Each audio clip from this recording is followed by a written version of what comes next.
how we are seeing now the production in Mexico between DOF and EAF. Previous to 2019, the EAF has lower than 75% of participation in the production of the steel products, and for the years of 2020 and 2021, we are seeing a different percentage of production. During 2020, we saw 83% of the steel products in Mexico were produced via EAF, and during 2021, we are seeing maybe 85% of the steel are going to be produced by EAF. That is another point important that we need to understand, that in the consumption of the scrap. This raw material, we are seeing that at this moment the prices of the scrap in Mexico are in some parts of Mexico are higher than the prices of that are in the US at this moment. We are very in Mexico has the path in the prices in Mexico are very similar to the prices that are in the US.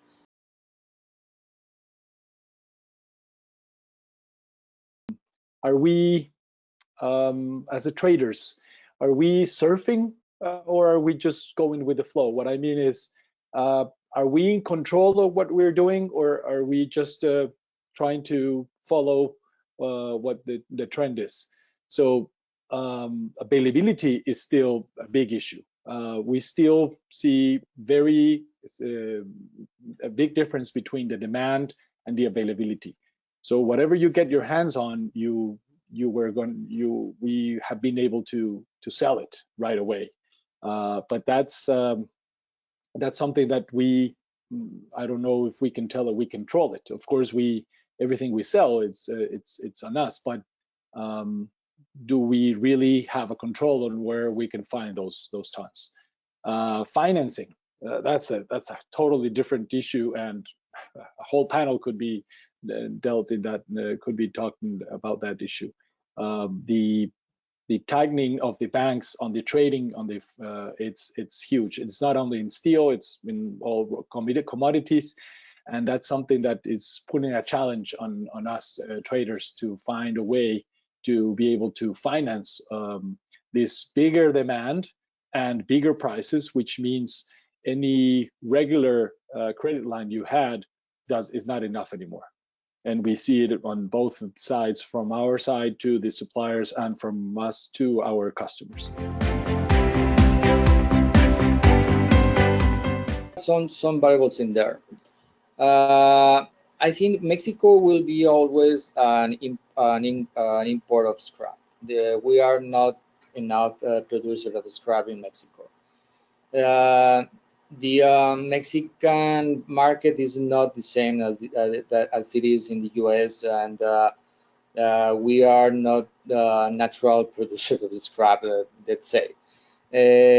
If you compare, I say that during 2019 the production of scrap was just 4.5 millions of scrap, and the numbers were very similar to in 2020. We are seeing that that will be maybe the way that we are going to see the Mexican in the future, that we are going to import more scrap from US or whatever. And also I had to point something in here. We produce high quality scrap in Mexico, and those kind of scrap are the ones that was in the export side. The good scrap in Mexico we export to the US, and we are buying some scrap from the US on the other countries that now are the prime steel, the prime scrap. I'm sorry. That's another reason that we need maybe more scrap in Mexico if we want to obtain the same yields in the mills. Our position has been very clear. that we are not in a position right now to take any risks. There's so many lessons to be learned in the past that unfortunately things are, every crisis is, I'm not going to talk about this like a crisis, because a crisis doesn't necessarily mean bad news. Crisis means change. Something breaks and something's different. So that's what I mean about crisis right now.